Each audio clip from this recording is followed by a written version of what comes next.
There's a fascinating study now with the new lad gone in Tate in OTT, and I'll sit down and look at the VOD over the next couple of weeks to see is he any good. I'm fascinated to see, and I really hope he is. I saw a little clip, and I was worried. Hope he does okay. But, This is why I don't go to the shows anymore, Brian. Because as a Gen 1er, I'd be there shaking my head going, these fucking kids, man, they don't know how to work. Hey, these fucking kids. I look back in my day, ES Tate, fucking I was the estate. Fuck you, man. Like, fuck with that fucking wordplay. Yeah. I'll give it. I will give him the only compliment I will give him ever. He's he fucking riles me up no end, which is credit to him. Yes. But his entrance music is EST. It's in the name, which is fucking quality, and it has the logo, and I'll give it to him. Fair fucking play. I'll allow that. That's Fair fine. Fucking That's play. fine. But still, fucking amateurs. Wouldn't have happened in my day, man. I tell you. Yeah. We didn't even have commentators. We were the commentators. We were the fucking front row with the fucking commentary desk. Yeah. Ango got lost to his seat one day and just ended up with a fucking mic in his hand. He was like, "Yeah, you'll do." Yeah, that's it. Literally, that's how Ango got the job. He got pissed one time and said, "Fuck it, I want to do commentary for you, Joe." And Joe, what the fuck? Fucking multi-generational broadcaster, fucking walk the boards, a tremendous fucking actor and on-screen fucking presence. But no, you're just some randomer. Fucking Jesus Christ. Oh, stop. It's like... and here's this other randomer beside him. You know your man.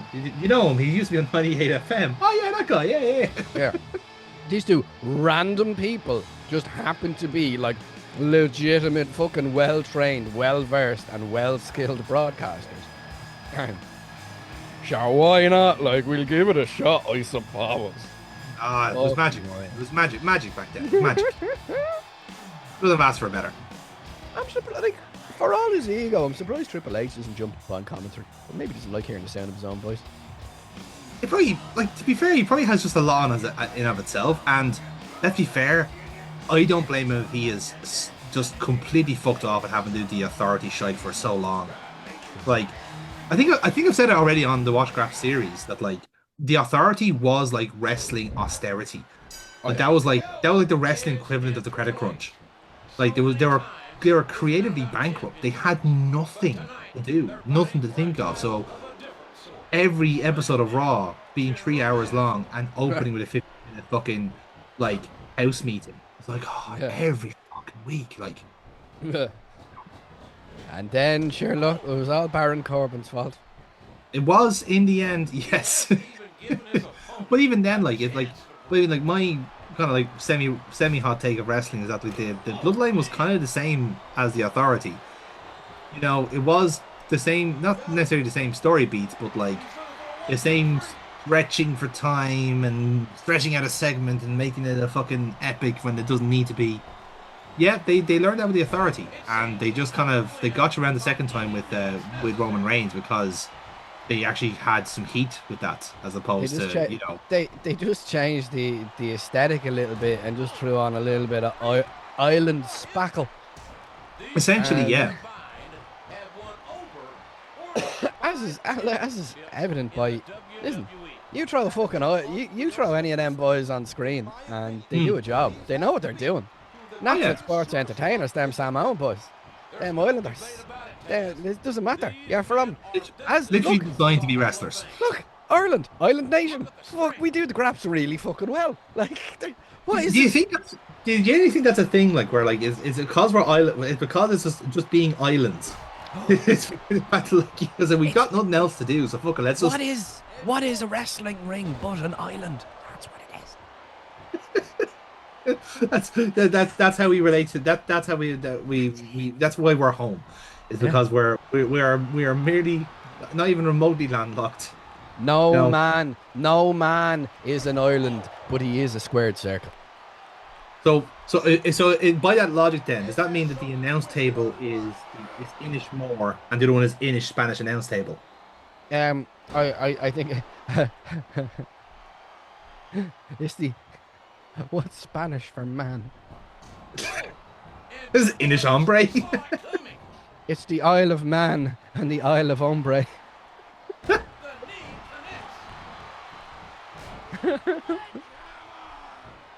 What's the what's the rampway? You should have been where the Channel Tunnel was going, but they redirected it.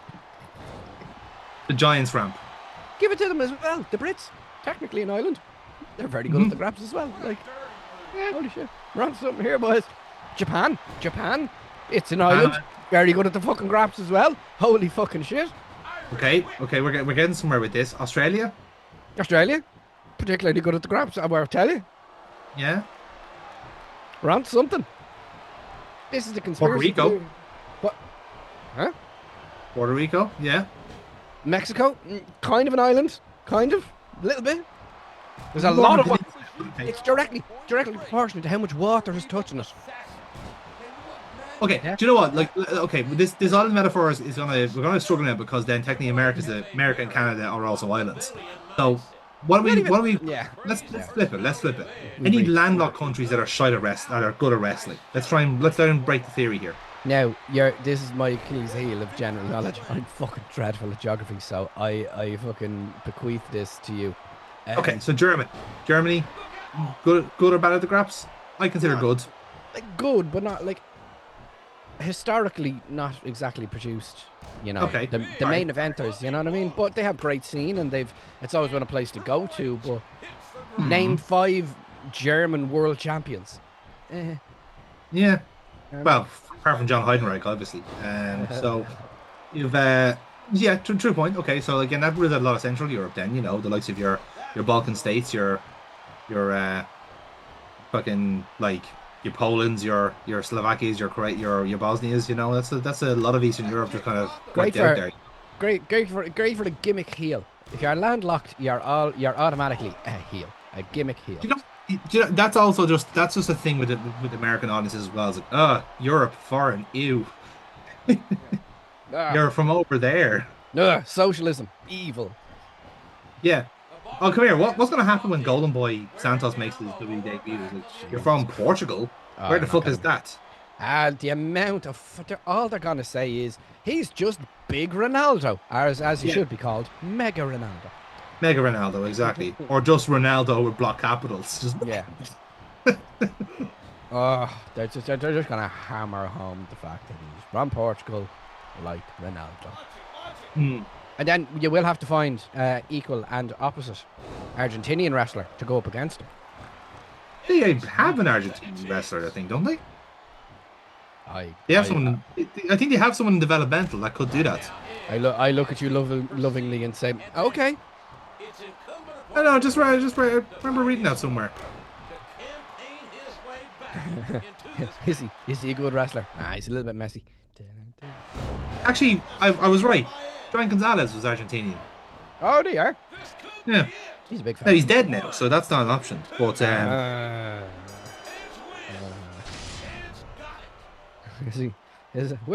Did anyone call up Giant Gonzalez? Is he ready for the booking?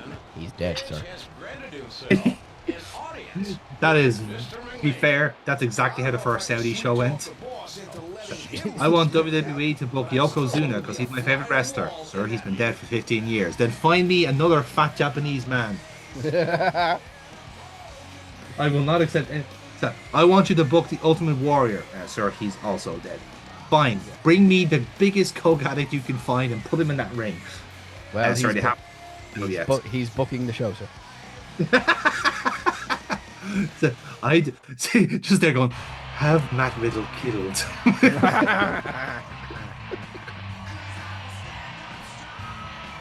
Jeez, that cameraman is having a moment. Yes, they are. I love that JR was just kind of checking his nails there before the camera came. He was like, oh shit, hi. Here I am, barbecue sauce on my nails. I'm ready for the show. I like that they kept Taz in gimmick with his little cravat there. Yeah. Again, also in internal timeline, like Taz was representing ECW at the last WrestleMania against CM Punk, and now suddenly he is corporate stooge on SmackDown when ECW is still a thing. Like he's not even allowed to play with the Extreme Boys anymore. He has to babysit JR now. JR still had his cognizance at that stage. That's true, yeah. To be fair, as a dynamic, they did not fucking work at all. No, little bit. Yeah, it's an odd New York and Oklahoma don't mix. It's not even Yeah. that. But that's one part of it too, for sure. But I think the other aspect of it there was that like it's like you did it just to wind up JR, and now you kind of have to live with it. It's like you just didn't think this through at all, lads. You know? It's a JR was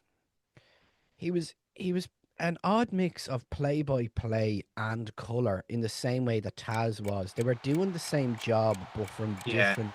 from different counties. You know, Taz would call the psychology of the moves and how it feels, and he would be very technical. But JR would talk about the emotion of it, and the two of them were doing the same job, and they kind of cancelled each other out. Yeah, that's a good way of putting it because like in a way, they did complement each other, but not in the way they should have. On paper, they should have, because Taz could have Yeah. talked. They didn't yes and each other. They needed someone to work to not even work off. They needed someone to just balance them out in the same way JR would call, "Oh my God, that son of a bitch! That son of a bitch! I can't believe it! I can't believe it!" Where Taz would be like, he has him in the move, and he's cutting off his carotid artery there. They both spotted and enhanced, and it's much in the same way of if both of us were to try and put our volume up full at the same time, it would distort and ruin it. Yeah. They needed someone to help amplify them, and both of them were amplifiers. And I don't know if anyone has tried to put two amplifiers in front of each other. It's very noisy. You know the way what they needed, and this is a very niche reference, but I think we both understand it. They need a Bill O'Herlihy. Because like again, like people outside of of this parish will not know the joys of the three lads, the three amigos. But for those who don't know, right, let's just assume that you're an international viewer, and if so, buenos dias. But if you're not too sure, right, so obviously every fucking sporting program has a panel, has like a series of guests, all this sort of stuff. In Ireland, the staple of any kind of that was football. GAA, our own kind of native sports like GAA and hurling would have had their own unique voices, and they're all equally as crack as each other. Like, how do you explain Pat Spillane to somebody? You can't. Just imagine a gremlin given flesh. You know, like you give a gremlin a stick and a Kerry accent, and that's Pat Spillane. You know what I mean? But fucking absolutely brilliant, magic. Just let him talk, you know. No filter. Pure hit. Yeah. Joe Brody said the same thing as well, in fairness. George Hook, like the biggest, absolute fucking wankerest human being in the world. Why is he talking about rugby? Who fucking cares? He's posh. Put him on TV. No one gives a fuck. In any case, right? So for football, you had Liam Brady, Eamon Dunphy, and Johnny Giles. Three very different levels of knowledge in a sense, because Eamon Dunphy would be the best journalist of the three, but he would have been a footballer back in his day, but he only got as far as Millwall. Johnny Giles won league titles with Leeds and was like a terrifying fucking serial killer of a midfielder in his day. Whereas Liam Brady was the most precocious, beautiful footballer you could ever find, hence why he went to Italy and won everything. He was so many different people, but oh my god, they all have fucking opinions. Yep. All have notions. They all have these different things. So like, all how do you? Yeah. All of them based off Liam Brady having genuine pedigree. Yeah. At which point, when the lads are talking shit, it'd be like, "Well, we didn't do it like that in Italy," and the lads just have to go, "Well, you actually are like legitimately more successful than both of us." Yeah. At which point Johnny Giles would be like, "Well, I did very well too," and then Eamon Dunphy went, "I write for the newspaper."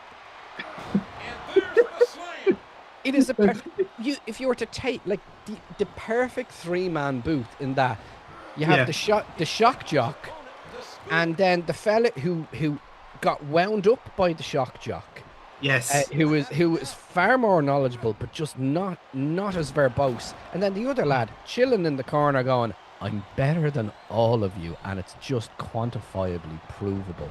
And then you just had Bill in the corner going, "Right, lads, we're gonna stop it there, and now to the ads." It was No, you see, Bill fucking was seamless. It was Bill seamless. was Bill was the real kind of winner. Was the real ace in the hole there because again, what we were kind of saying about the Taz and DR dynamic is that you need a Bill to get to wind the two of them up, right? That's what what they were missing. He cued them. So what He Bill would do cued. is, He yeah, threw to them perfectly and took it back off them just as well. But they did. There was very few times when even Eamon had his worst and his most, verbose. The second Bill was like, "All right, we've had enough of that now." They shut the fuck up, and they yeah. honoured the broadcast because look, you didn't want Bill getting out of that fucking chair. He'd have you. He'd fucking have you. He was. I think the lads described it like this is a proper fucking journalist. Like this is a reporter. Like this No is doing messing. do. There was Yeah, no messing. No. yeah, Bill O'Hearn, the master of the cut-off spot, just yeah. killed you, fucking dead. And you were The like, Samoa, he is the human equivalent of the Samoa Joe walk away. yeah. All right, we'll leave it there, so. But it was just anyone in broadcasting would look at that and go, "How can we replicate this? Yes, can't." It's stars aligning. You just need to have the right people at the right time, and you can go looking for them. You can go Yeah. looking for the equivalent. They all had just perfect chemistry with each other, and it was Yeah. great. And they chewed the fucking scenery every single time, and it was only emphasized by the fact, especially in the international games, we were just good enough to be annoyed at the fact that we were shit. Yes. Oh, wait, there was like an international incident because like Eamon Duffy threw a pen at his desk, Yeah. and this was like, and bear in mind, like that sounds absolutely banal, and it is, but this was like during Italia '90, which was our most successful tournament to date. Like we have not been any better since as a footballing country, and he was fuming because we were playing shite. Like that's the fucking not the alter state in a sense, but that's just the way the attitude is, and it's like again, as you said, that's just great heel work in a sense. That's like that's the headline is the fact that like oh But in, Eamon Dunphy human. but in the same way, each commentator needs to be representative of part of your audience, which is why Booker Yeah. T and King are always going to be an archetype because Yeah. gooners.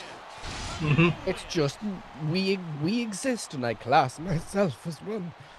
But you can see if you look at the quintessential football fan, you Yeah. have the hothead who thinks he knows it all, the fella who is wound up by the fella who knows nothing, the fella who knows it, who knows everything, and the fella who just wants to fucking watch a nice game of football. It's every version of every fan. Okay, not women, but we'll get there. Yeah. But you can turn around and see they don't really do that in the WWE. They try to do that in the WWE, and they step away from it a little bit. Yeah. Because they don't really like. In the same way, Mauro Ranallo was perfect, and he was exactly what was needed at an exact moment in wrestling of enthusiasm and passion. As is evident by the fucking genetic jackhammer. The fucking Um, state, by the way. who himself was a bang average commentator. Such a bad comment when you listen to back. Oh my goodness, something has happened. It's like you've no idea what happened, but you're just saying it. Why don't we cut to the chase? Oh God, I feel Go ahead, ask. I don't like this. Guilty. You got me. I do don't like want this. something. I know exactly what you want. Oh dear, You want to be. This is straight from the court case, by the way, in case you're wondering. it absolutely is. Go ahead and say it. Well, no, sir. My being here involves the GM position, but I came to recommend someone else for the job, not to ask for it myself.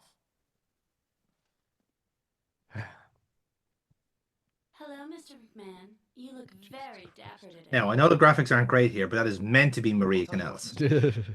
In theory, that's Maria Kanellis. References. I I'm mean, sure if you look hard enough at her, my heart, Maria. Thank you you'll so find much. she's quite qualified to be SmackDown's new As a GM. human, done quite dirty by her fucking shoot self, who is an absolute fucking just whip smart human being. And she just does the dough eyes so well. And she does so well. But yeah. Not fair, Brian. It's not fair. Yeah. Look, me and Maria are kindred spirits. I know if I bash my big beautiful eyelids that I can get my way, but it's a power I try to use for good. And when's the last time you've used your powers for good, Brian? Last, like what, day, week, month, year? What are we talking about here? Well, let's just say I don't put out my own bins. Because I forget. Yeah, that's not flicking the eye. That's not fluttering eyelid. That's spicy brain. That's what that is. That's what it is, actually. I have too much spicy bread in my eye. Yeah. I mean, no, like I said, that's not. That's just give credit where credit's due. That's all I'm saying. Like, you know. Yeah, I know. I use my big beautiful eyelids to not have Sarah be annoyed at me for forgetting to put the bins out. Exactly. As many of you know, we're just starting to pick up speed on the road to WrestleMania. Now, usually, this means rivals jockeying for position in the respective brand. Gonna get an ear infection. Championships That's why there's subtitles. are being strengthened and so on. Don't worry, I'll translate. If ever there was a time for the mock the week, have I got news for you? And what are they really saying here? The best of Raw and the best of Smackdown. And when to prove who truly is the champion of champions. Terrible booking. See Raw versus SmackDown. Oh, he said the name of the video game. Roll credits.